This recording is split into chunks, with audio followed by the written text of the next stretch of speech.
बांकीपुर में विधानसभा उपचुनाव के लिए आज से नामांकन की शुरुआत हो चुकी है और इसके साथ ही सियासी पारा चढ़ने लगा है।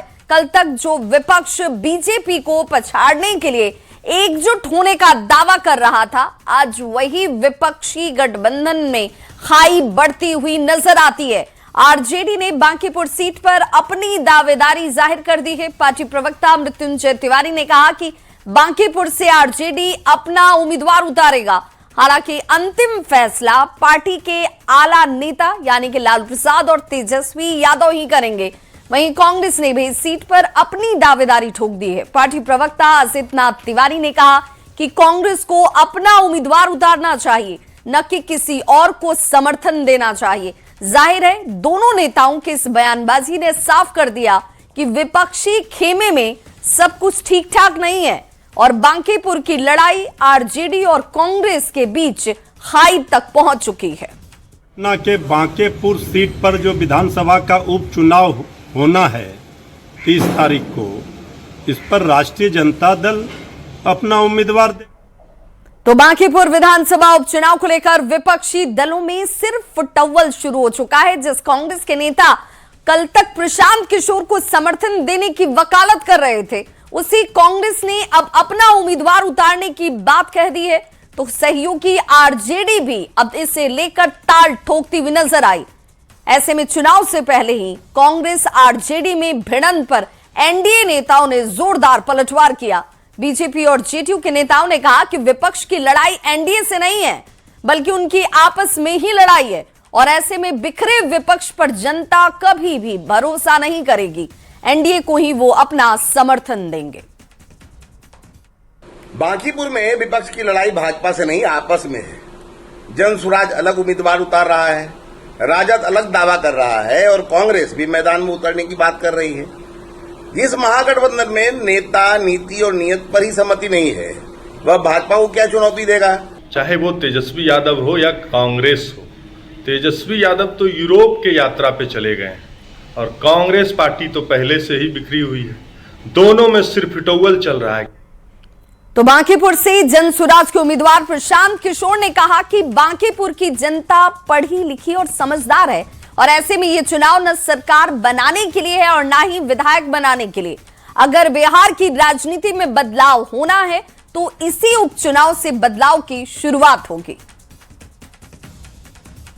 कि बांकीपुर में उपचुनाव हो रहा है इसलिए कि ये भाजपा का सो कॉल्ड इतना बड़ा किला है जिसको जहां भाजपा को हराया नहीं जा सकता है। इसलिए क्योंकि मैं समझता हूं कि बिहार के सबसे पढ़े लिखे, सबसे प्रबुद्ध, सबसे समृद्ध मतदाता बांकीपुर में रहते हैं। तो अगर बिहार में परिवर्तन होना है, बदलाव होना है, तो बिहार के सबसे पढ़े लिखे समृद्ध लोग अगर उस अभियान के, उस प्रयास का हिस्सा नहीं बनेंगे तो बिहार में बदलाव कैसे होगा। मेरा ऐसा विश्वास है कि बिहार के सबसे प्रबुद्ध और समृद्ध मतदाता बिहार में एमएलए बनाने के लिए नहीं, सरकार बनाने और हटाने के लिए नहीं, बिहार में एक नई राजनीतिक शुरुआत के लिए वोट करेंगे और निश्चित तौर पर उनके सामने अब एक विकल्प है, उस विकल्प के पक्ष में वो खड़े होंगे, ऐसा मेरा विश्वास है। तो जेडीयू के राष्ट्रीय कार्यकारी अध्यक्ष और राज्यसभा सांसद संजय झा ने कहा कि बांकीपुर सीट से निश्चित तौर पर बीजेपी की ही जीत होगी, इसमें कोई शक नहीं है। विपक्ष की दावेदारी पर उन्होंने कहा कि लोकतंत्र में सबको चुनाव लड़ने का अधिकार है। लोकतंत्र में चुनाव में किसी को भी कहीं से खड़ा होने का अधिकार है और जनता मालिक होती है वोट के समय में। जहाँ तक बांकीपुर के चुनाव का बात है, ये पूरे बिहार के लिए इतनी बड़ी प्रतिष्ठा की बात है कि बिहार के ही आदमी जो नेता है उनको राष्ट्रीय अध्यक्ष बनाया गया भारतीय जनता पार्टी। और बांकीपुर में एनडीए जो हम लोगों को फीडबैक है, जो जानकारी है, बहुत बड़े मार्जिन से चुनाव जीते। तो बांकीपुर विधानसभा चुनाव को लेकर विपक्ष में अपनों के बीच तलवारें खिंच गई हैं। वहीं बीजेपी के राष्ट्रीय प्रवक्ता शहनवाज हुसैन का दावा है कि आरजेडी, कांग्रेस या फिर प्रशांत किशोर कोई भी आकर लड़े, परिणाम पर कोई फर्क नहीं पड़ने वाला। हाँ, इतना जरूर है कि विपक्ष में इस बात को लेकर लड़ाई जरूर है कि बांकीपुर में नंबर 2 पर कौन रहेगा और नंबर 3 पर कौन। शहनवाज हुसैन ने कहा कि प्रशांत किशोर सिर्फ चर्चा में रहेंगे और चाहे प्रशांत किशोर लड़े, प्रशांत किशोर चर्चा में बहुत रहेंगे। क्योंकि पिछले बिहार विधानसभा चुनाव में कहीं पे जमानत भी उनके उम्मीदवार की नहीं बची थी। आरजेडी और कांग्रेस दोनों दावा कर रही हैं और दोनों के दावे जो है वो करने का उनका अधिकार है, ये उनका मामला है। सब लोगों को है कि नंबर 2 पे कौन आएगा, नंबर 3 पे कौन आएगा, इसके लिए प्रयासरत है। तो बांकीपुर उपचुनाव को लेकर बिहार के मंत्री संतोष सुमन ने भी विपक्ष पर जोरदार तरीके से तंज कसा। उन्होंने कहा कि महागठबंधन के लोग चुनाव लड़ने से डर गए हैं और मैदान छोड़कर भाग गए हैं। संतोष सुमन ने कहा कि बांकीपुर का नतीजा बीजेपी के पक्ष में आएगा, इसमें कहीं से किसी को कोई शक नहीं होना चाहिए। लोग उस सीट पर चुनाव लड़ने से डर गए हैं, मैदान छोड़ के भाग गए हैं। पिछले चुनाव में कांग्रेस पार्टी वहां से चुनाव लड़ी थी, उसने हाथ खड़ा कर दिया। तो आप यही समझ लीजिए कि कितना डर है आज भी महागठबंधन के लोगों को। एनडीए राष्ट्रीय अध्यक्ष भारतीय जनता पार्टी का वो सीट है और हम समझते हैं कि वो सीट पर कहीं पर कोई दिक्कत नहीं है। उनकी पुरानी सीट है, उन्होंने काम किया है, जनता का आशीर्वाद उनके साथ है, तो कहीं कोई दिक्कत ही नहीं है। कौन लड़े क्या लड़े इससे क्या मतलब। राहुल गांधी के बिहार दौरे पर सियासत इस वक्त तेज हो चुकी है। बीजेपी सांसद रविशंकर प्रसाद ने कहा कि राहुल गांधी जहां भी जाते हैं कांग्रेस की लुटिया डूब जाती है। बंगाल गए, असम गए, महाराष्ट्र गए, हरियाणा तक गए, उनके पुराने सहयोगी डीएमके भी अब उनसे दूर हो चुके हैं। गांधी जी जहां भी जाते हैं कांग्रेस की लुटिया डूब जाती है। बंगाल गए, आसाम गए,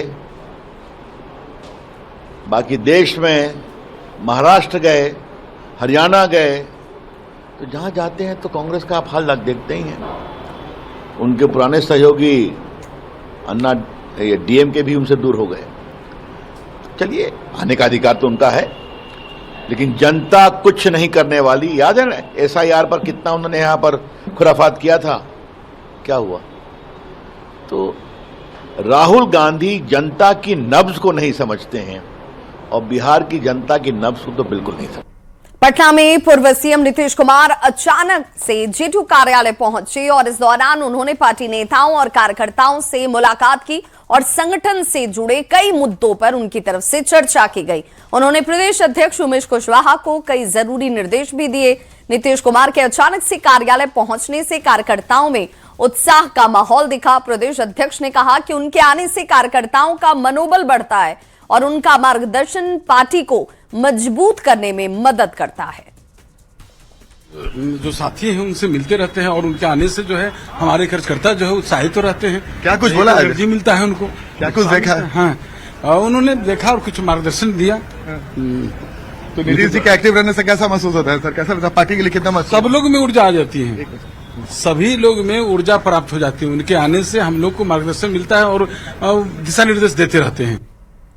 बिहार में अब नेताओं के घरों की पहचान सिर्फ नेम प्लेट या फिर बोर्ड से नहीं बल्कि उनके घरों के रंग से भी होने लगी है। पहले ज्यादातर मंत्रियों और विधायकों के सरकारी आवास एक जैसे रंग में नजर आते थे, लेकिन अब कई आवास राजनीतिक दलों के प्रतीक रंगों के अनुरूप रंगे जा रहे हैं और ऐसे में आवासों का रंग भी अब राजनीतिक पहचान का हिस्सा बनता हुआ नजर आ रहा है।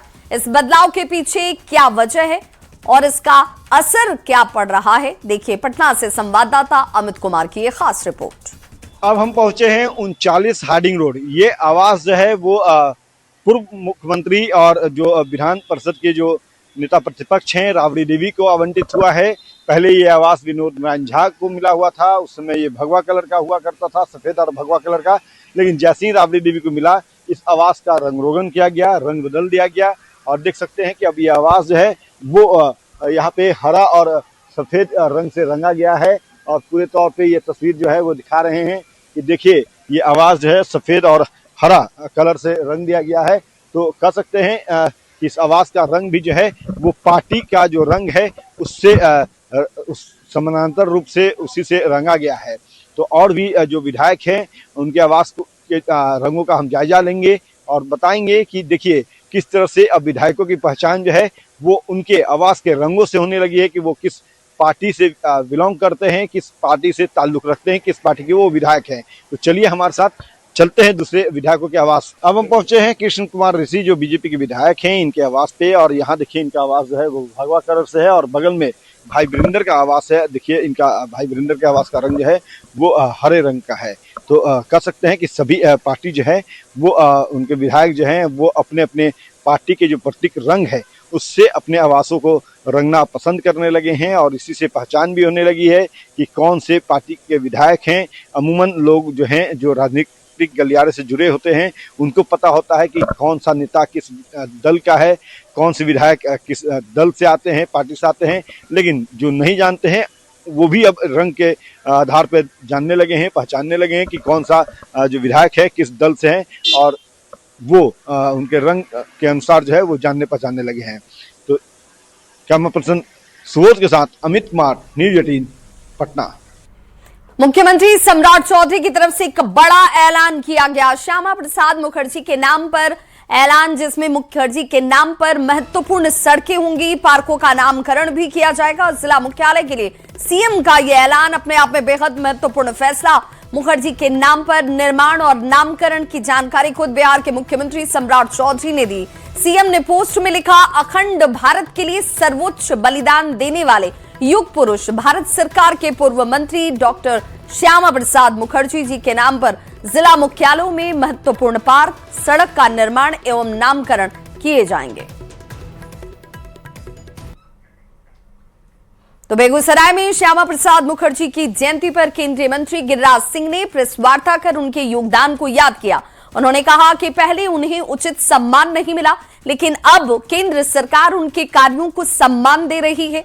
उन्होंने बताया कि बरौनी रिफाइनरी और नगर निगम के सहयोग से बेगूसराय में श्यामा प्रसाद मुखर्जी की प्रतिमा स्थापित करने का निर्णय लिया गया है। बांग्लादेश में होता, कांग्रेसियों का कोई योगदान नहीं। उन्होंने लंबी लड़ाई लड़ी, बंगाल के लोग और श्यामा प्रसाद मुखर्जी। और 1952 में 3 सांसद जनसंघ के जीते, वो बंगाल से जीते। तो श्यामा प्रसाद मुखर्जी की जयंती पर पटना के बीजेपी कार्यालय में कार्यक्रम का आयोजन किया गया। प्रदेश अध्यक्ष संजय सरावगी, सांसद रविशंकर प्रसाद सहित कई नेता इसमें शामिल हुए और श्यामा प्रसाद मुखर्जी के चित्र पर माल्यार्पण किया गया। इस दौरान बीजेपी के नेताओं ने श्यामा प्रसाद मुखर्जी के योगदान की चर्चा भी की। आज पूरा देश डॉक्टर श्यामा प्रसाद मुखर्जी की 125वीं जन्म जयंती मना रहा है। डॉक्टर श्यामा प्रसाद मुखर्जी देश के एकता और अखंडता के प्रतीक थे, चाहे धारा 370 हो, 35A हो। और उसके बाद आज पश्चिम बंगाल अगर भारत का अभिन्न अंग है, वो डॉक्टर श्यामा प्रसाद मुखर्जी की ही देन है। माननीय प्रदेश अध्यक्ष जी ने कहा है, मैं अपनी भावनाओं को जोड़ता हूं। सिर्फ एक बात ध्यान रखिए, बंगाल के वो महान सपूत थे, देश के लिए बलिदान हो गए और बंगाल में उनके पूरे व्यक्तित्व, उनके कृतित्व को दबाने की कोशिश की गई थी। क्या कांग्रेस पार्टी, क्या वामपंथी, क्या ममता जी। तो आज देश में भाजपा का शासन है, आज बंगाल में भाजपा का शासन है। उनकी 125 फीट की मूर्ति लग रही है और पूरा बंगाल सम्मान से उनको याद करता है। और बड़ी खबर इस वक्त गया से आ रही है, जहां पर 2 घरों का ताला तोड़कर चोरी की घटना को अंजाम दिया गया है। 25 लाख से भी ज्यादा की चोरी की बात सामने आती हुई बताया जा रहा है कि थाने से 500 मीटर की दूरी पर इस घटना को चोरों ने अंजाम दिया। सोने और चांदी के गहने लेकर चोर फरार हो गए। जिले के शेरघाटी में इस वारदात के बाद एक बार फिर से सुरक्षा को लेकर अब सवाल खड़े होने लगे हैं। मंगलसूत्र था, मंगटीका था, समझे कि नहीं, और गला का चैन है और हाथ का मैंने बाला है, मैंने सोने का बाला ही था, मैंने हम दिया था। पूरे समाज देखा हमको यहाँ पर के सब बालों का, और मैंने समझे कुछ मिला के 10 लाख रुपए का जेवर था। वो नकदी भी था, नकदी था, 30,000 32,000 रुपये बाबू का सैलरी वाला नकदी था। खबर आरा से, जहां पर बिलौटी गांव में भरत तिवारी की मौत के बाद परिजन और ग्रामीण लगातार न्याय की गुहार लगा रहे हैं। 17 जून को बिलौटी गांव में पुलिस एनकाउंटर में भरत तिवारी की गोली लगने से मौत हो गई थी। परिजन इस घटना में शामिल दोषी पुलिसकर्मियों को फांसी देने की मांग कर रहे हैं। वहीं घटना के बाद भरत की मां आशा देवी ने कहा कि अगर 8 जुलाई तक दोषी पुलिसकर्मियों पर कोई कार्रवाई नहीं होती है तो 9 जुलाई से वो आमरण अनशन पर बैठ जाएंगी। परिवार के लोगों ने सुरक्षा देने की भी मांग की है। अब चाकुर थाना क्षेत्र के बिलौटी गांव के युवक भरत तिवारी की पुलिस के कथित एनकाउंटर में हुई मौत के बाद आज बिहार सरकार के मंत्री खाद्य एवं उपभोक्ता संरक्षण विभाग के जो मंत्री हैं अशोक चौधरी, वो भरत तिवारी के घर पहुंचे थे। देखिए पूरा परिवार मौजूद है और उन्होंने परिवार से मुलाकात की है। इस दौरान मंत्री ने परिवार को यह आश्वासन दिया है कि जो भी दोषी है वो बख्शे नहीं जाएंगे। लगातार भरत तिवारी की मां जो है वो अपने बेटे की न्याय के लिए संघर्ष कर रही हैं और इन्होंने 8 जुलाई तक का समय दिया है। उस दौरान अगर सरकार कोई कार्रवाई नहीं करती है तो आमरण अनशन पर ये मां बैठेंगी। आज मंत्री अशोक चौधरी पहुंचे थे, हम सीधे बात करेंगे। का कलन है मंत्री जी आई रहन, आज का आश्वासन देना रहुआ के? इंसाफ मिली, कार्रवाई हुई, ये तो बोल रहे हैं और कुछ नहीं। और कुछ कहानी है कि जना के फांसी चाहिए। जेकर जेकर हाथ बा, एसटीएम के में हाथ बा, जेकर जेकर हाथ बा, जे मरले ओकरा फांसी चाहिए। खाली आश्वासन नहीं मिला था 18 ये मिला था बस। कुछ होगा तब तो हम बोलेंगे, चाहे कुछ बोलेंगे। कुछ हो ही नहीं रहा है, मर्डर करके खुलेआम घूम रहा है। आप लोग क्या मांग कर रहे हैं? उन लोगों को गिरफ्तार करके फिर फांसी दिया जाए, ऐसा सजा दी जाए कि लोग याद रखे।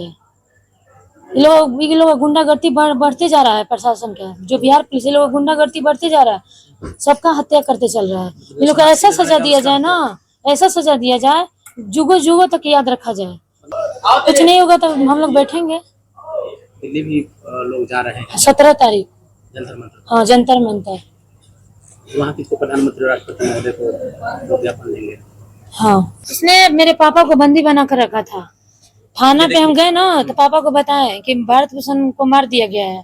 तभी इसने बोला कि नहीं, इलाज चल रहा है पटना में। हम वीडियो कॉलिंग किए मम्मी के पास दिखाने के लिए, पापा को करते हैं, देख लीजिए। अरे वो मोबाइल का युग है, देख लीजिए ना। तो ये बोल रहे हैं, ये हमको खुद पता नहीं कि ये कौन है, हम इसके बारे में नहीं जानते हैं। ये बोला कि नहीं इलाज चल रहा है।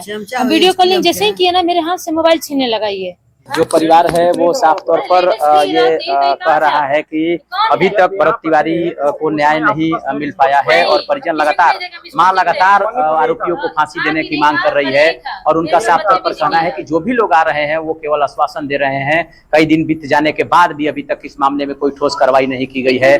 जो पुलिसकर्मी है उनको गिरफ्तार नहीं किया गया है, जिसको लेकर के परिवार के लोग काफी नाराज है।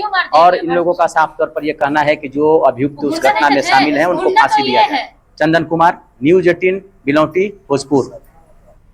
तो भरत तिवारी एनकाउंटर मामले में जेडीयू के राष्ट्रीय कार्यकारी अध्यक्ष संजय झा ने एक बार फिर कहा कि न्यायिक जांच शुरू हो चुकी है और समय सीमा के भीतर जांच रिपोर्ट भी आएगी। ऐसे में लोगों को जांच आयोग पर भरोसा रखना चाहिए और जो भी रिपोर्ट होगी उसके आधार पर दोषियों के खिलाफ निश्चित तौर पर कार्रवाई की जाएगी।